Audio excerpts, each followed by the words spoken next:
Hi, welcome to the President's Podcast at Austin Community College District. I'm Jessica Vess here with our President and CEO, Dr. Richard Rhodes. Hi, Dr. Rhodes. Good day, Jessica. How are you today?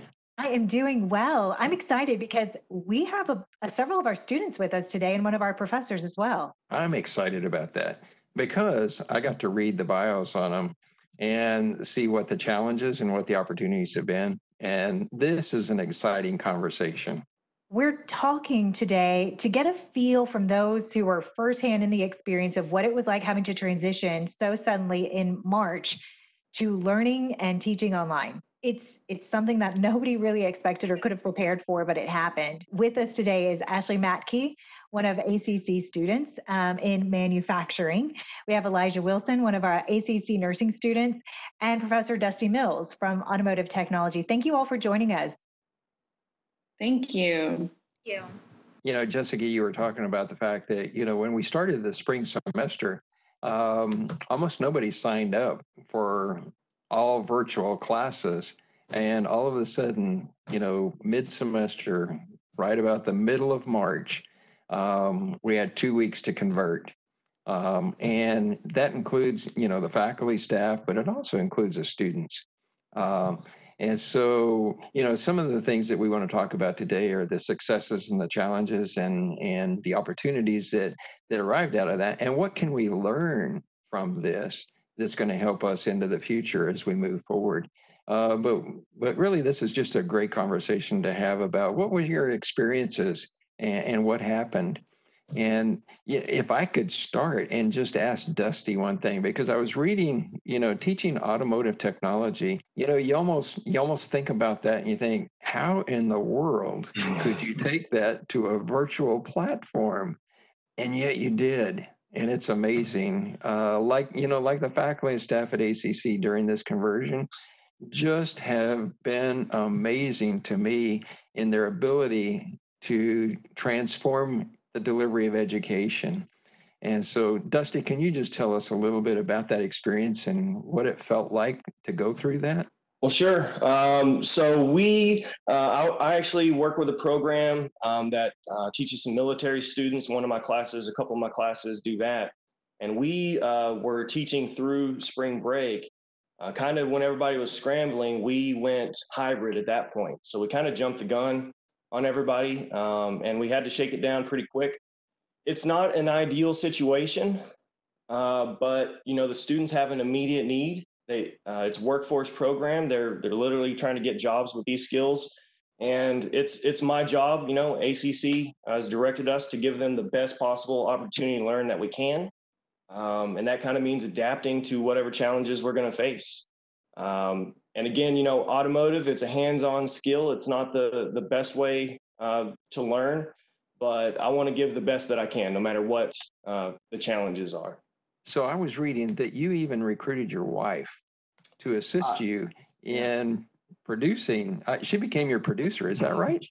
That's exactly right. So we decided, doing hybrid, the best way was going to be to put the lab portion that I can no longer have my students participate in. We wanted to put that in a virtual mode, and we did it through video. So we created some videos. I didn't want to have one way we do an automotive. We do a 3-hour-long video, and it's just like class. And I think we all know that that's really difficult to sit through. So we shortened these down to 15, 20-minute videos that were following the lab assignment that they would have been doing in the shop. They've got some materials that they're following along with and, filling in the blanks and such. But I'm a mechanic first. I'm a teacher after that. I'm not a video producer.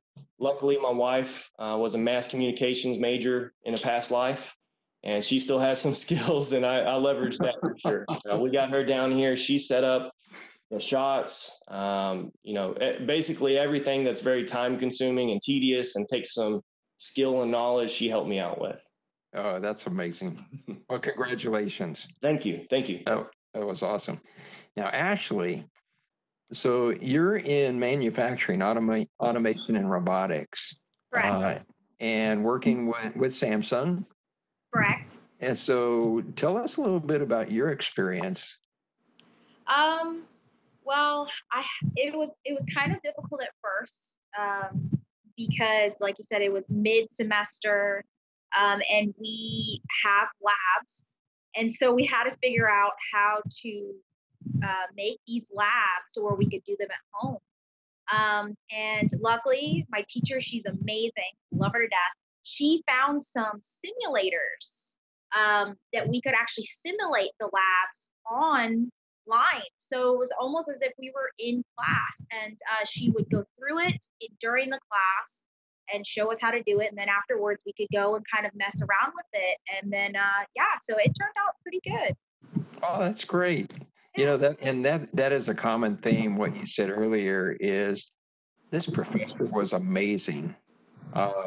And we just hear that over and over about, you know, this transformation that had to happen. And yet, you know, being able to adapt and find the grace necessary to move and meet the needs of students, you know, almost overnight. And so, Alijah, you're a nursing student. Yes, Right? I am. And that, you know, that's another area that you think, how in the world would you be able to convert nursing to virtual? Oh, So yes. tell us a little bit about your experience. Well, we were during spring break, you know, we got the notice that we were going to have to leave out on campus and that we wouldn't be able to come back. And we were all really nervous, nurses. We were freaking out, and we were like, but all we do is like everything we do is in school. How can we, you know, learn? And kind of like what Ashley said, our instructors came up with some simulations online that we could do, and they were actually very helpful. It was just like kind of doing it yourself, but it was on more like an electronic virtual platform.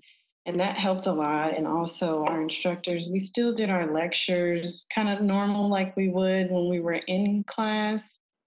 And this way, we were able to kind of interact, all of us were able to. So we could like type in a message or type in an answer, or if we had a question, that was really helpful. And then also we still had our clinicals, and that was virtual as well, but it was more in depth. We couldn't get the hands-on training, but we're more learning of kind of like the book part of it, kind of learning different symptoms and how to help treat people, and like what steps would you take before actually doing it.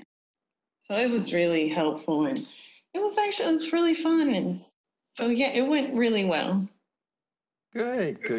And now both of you, Ashley and Alijah, both of you have kids. Yes. And so tell us a little bit about those challenges too. It was kind of difficult in that aspect just because my kids are in their upper grades, so they're doing the STAR test now, and even though those were canceled this year, I still had to homeschool both of them, and they're in different grades. So I was homeschooling 2 children, working from home and schooling from home. And it was difficult. I also run a rescue from my home too. So it's it got pretty crazy there for a while, but I do have to say my teacher was very, very accommodating. She was very understanding. And I feel like in general, also my boyfriend, he is also taking ACC classes. And so we felt very accommodated through this. And yeah, it worked out. It's amazing. You know, during this COVID time, so many parents have become teachers, principals, assistant principals, superintendents, board members of your children. And the lunch lady. And recess duty. All of that. So Alijah, same thing. How did it go? Yes. So for me, I just have my 3-year-old son, and he is very energetic and he gets bored very easily. And so I'm constantly looking up, like Googling how to occupy a toddler, different crafts for him, and kind of different places we can go where too many people aren't around because he gets bored with just walking. And so I've got him like a new bike, a new scooter, new toys, all this stuff, and we can just go outside and play and help him burn off some energy. And I'm learning this. I mean, me and him, we're learning a lot together. Like we have our learning days and we, go over different academics and stuff, but I'm learning a little bit more about him and myself also. Like I'm learning he likes to eat all day. And so I'm like, did you do this when you went to daycare? So it's nice. I'm getting to know him a little bit more because, usually he would be at daycare and I would be at school. And so we get to kind of use this time to bond a little bit more. Yeah. And my husband is also working from home also. And so it's like, it was a little crazy at first, but now we've kind of got a routine and we're making it work pretty well. That's amazing. That's amazing. It is, that's probably one of the lessons we're learning is during this crisis period, it's bringing families closer. You learn more about each other. Now, tell me a little bit about technology.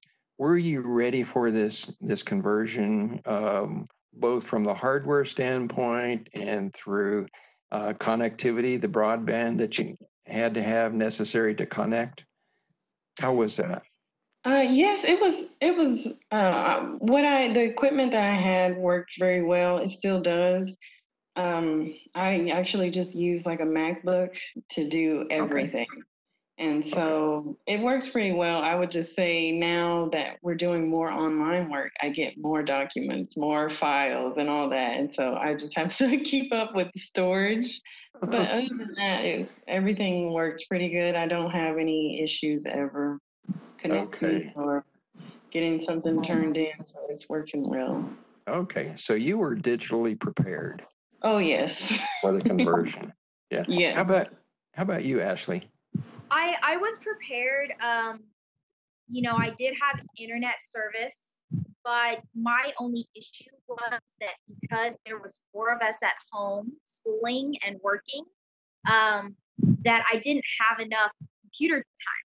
So it was like I tried to find another computer, and literally everywhere was sold out. So I live outside of Austin. I actually live in Elgin. So I was trying to order a computer just so that my kids could have one to share so we could do work at the same time.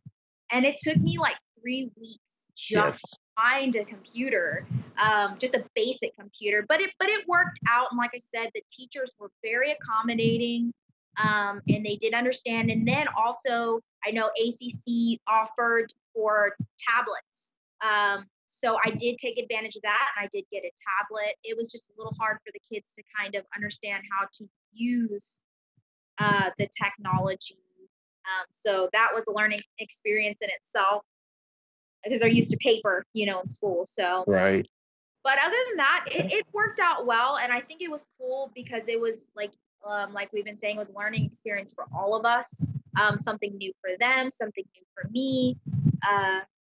It worked out. As we talk about the type of support that you got, I'd like to introduce another student who has joined us now. Stevani, thank you so much for joining us today for the conversation. How are you? Hi, I'm doing fine. How are you? I am well. Thank you. We are having the conversation, and you just heard, Ashley and Alijah talking about getting the support they needed to get through this transition when COVID hit and everything had to change. And I know that was a huge thing for you too. It was, yes. Yeah. I struggled a little bit at first, but it ended up just going through very well. All my teachers were accommodating. Every one of them reached right back out as soon as I reached out to them, because I am the email queen. I'll email as soon as I have a question. So, but I got the feedback I needed, and everyone has been so accommodating. And so, Stevani, you're taking entrepreneurism? Yes, sir. And culinary?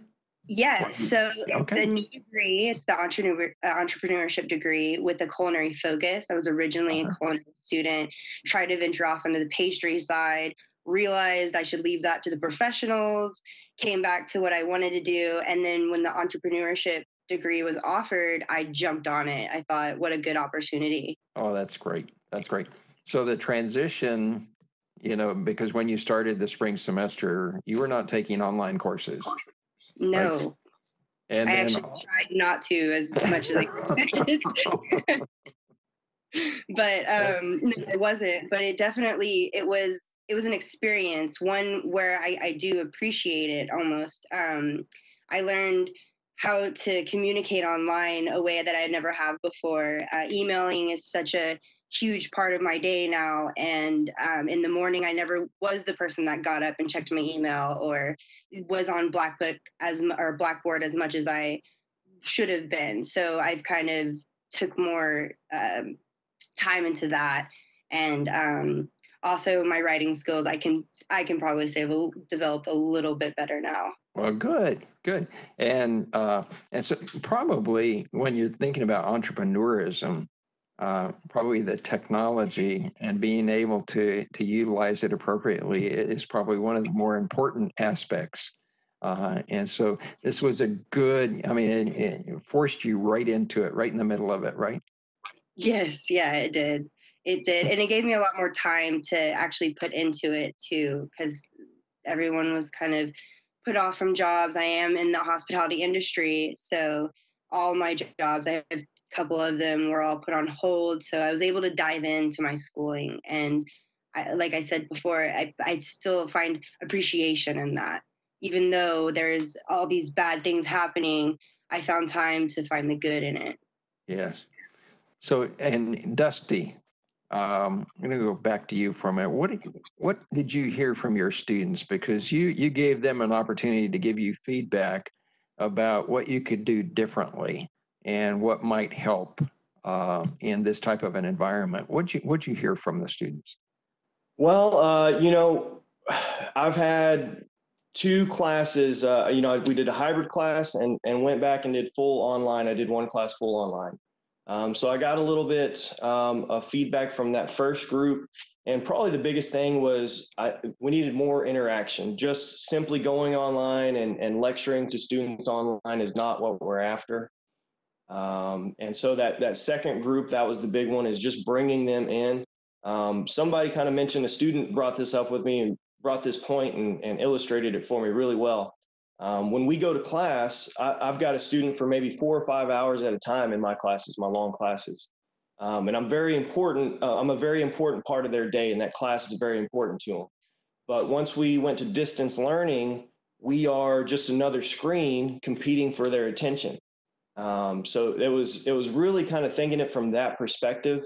What's really going to grab and engage this student? Mm-hmm. And adapting to that. And I've got to say, I'm a newer instructor, and I rely really heavily on the support from our staff, our program coordinator, and really the more experienced instructors. I'm teaching content, what I'm talking about. These ladies and gentlemen have been doing this for decades, and showed me a lot. Even though this is a new skill for them, they know how to connect with students. That was a big deal for me. That's good. And you bring up a very important point, and that is, in addition to the faculty, there's a lot of people behind the scenes, in student services and the different supports, and that's a critical component. And we can't ever forget that. And so, Ashley and Elijah and Stevani, what kind of did you feel like people were concerned about you from ACC and were reaching out to you to make sure you were staying on track, whether it was the faculty or support staff? I know I did. I got a lot of emails. I was river ambassador for the last 2 years for ACC, so I had a little bit of extra support on that aspect. But yeah, I feel like we could get the help that we needed. We just had to, I don't want to say look for it, but because we were sent emails that said, you need this, this, and this is where you can contact. It did take a little bit longer in response. Like it could take 2 days instead of you could just walk into the campus and get your answer. But it was there. So it's better than not having it at all. Right. Yes, I have to agree with Ashley. That is true. And I felt like I had a lot of support, especially from my faculty advisor, Yolanda Hall. She was sending us millions of emails all day, but she even took the time out to call us and have a conversation over the phone one-on-one to make sure we were okay. You know, how's studying going? What can we do to make it more easier or make it more interesting or to help you focus? So that support was needed a lot, because during that time, it was like, just sitting at a screen all day, and it was like fighting for attention. And sometimes, you get distracted. And so I got a lot of help from our instructors, just trying to figure out how to keep the distractions minimal or keep you interested. So that really helped me get through it. And it still is helping me get through it, through this whole semester, this time also. Yeah, it's all about creating relationships. That is a great story to hear. And Stevani, how about you? Yeah, I would have to say the same thing. I agree with both of them. I was lucky enough to be enrolled into the EDUC 1300. So it kind of was a prep for what we're doing: procrastination, time management, all of the things that you would need to kind of have under your belt in order to be able to submit these assignments, not only on time, but before giving yourself the allotted time for extra days to turn them in. So I was able to go through these projects with my teacher, and she was really good at explaining them and helping us just put priorities first, and school being that priority. I was able to just, get it all done. And it worked out having that class at this time. So I've kind of thought that the entire way through my culinary journey through school. All my classes kind of hit at the right time, and that did as well. Great. And now, when are you going to graduate? My expected date would be, I think, October 2021. But I'm finishing earlier because I'm doing full-time, plus I'm taking at least 5 classes a semester. So I'm trying to get it done a lot sooner. Oh, great. Yeah. How about Alijah? I am expected to graduate this December. Awesome. And I hope that we can have a in-person graduation. You just never know. You may have heard for the end of the spring semester, we had to have a virtual graduation, which turned out very, very, very nice. But there's nothing for me. There's nothing like seeing the faces and actually getting to shake the hands of people when our students when they graduate and will walk across that stage. And so I'm going to look forward to that. Yes, I have to agree. Me too. I actually, so a year, not this past December, but the December before, I graduated and I shook your hand walking across the stage. I remember that. Yes, and you just said you have such a beautiful smile, and it was so nice that my kids were there, and it was just like they got to see me walk across this big stage, and it's just something you can't get in a virtual graduation. I really hope that for everybody they get to do this from now on. They get to have that because it was so cool. It was the best feeling ever. So. Well, great. You do have a great smile. Thank you. And, and for those who actually did graduate this spring, we have invited them to come back, assuming we can have a walkthrough graduation in December. They're all welcome to come back for that. I hope they do. It'll be long, but I hope they do. 100%. It's just a feeling that you can't explain. It's really cool. There's a lot of awesome things happening, but a lot of learning how to do things differently. And I really appreciate all of you for joining us and explaining and sharing your experience through this. I think we also learn from everything you can share with us. It helps us realize, I think, as a college, things we can do to support our students better through all of this, recognizing the things that are really important that sometimes may not be top of mind, but commencement most definitely is, because just like you all mentioned, it's an exhilarating environment and atmosphere that you just don't know what you're getting into until you're there and you hear everybody and you hear all the things going on and it just hits home. You earned this moment. But beyond that, I mean, my gosh, even making it through spring semester and making it through these summer semesters, you've earned that too. And I think it's just incredible, Dr. Rhodes. It is. And let me just tell you 3 students, you are an inspiration to all of us, because these are not easy times.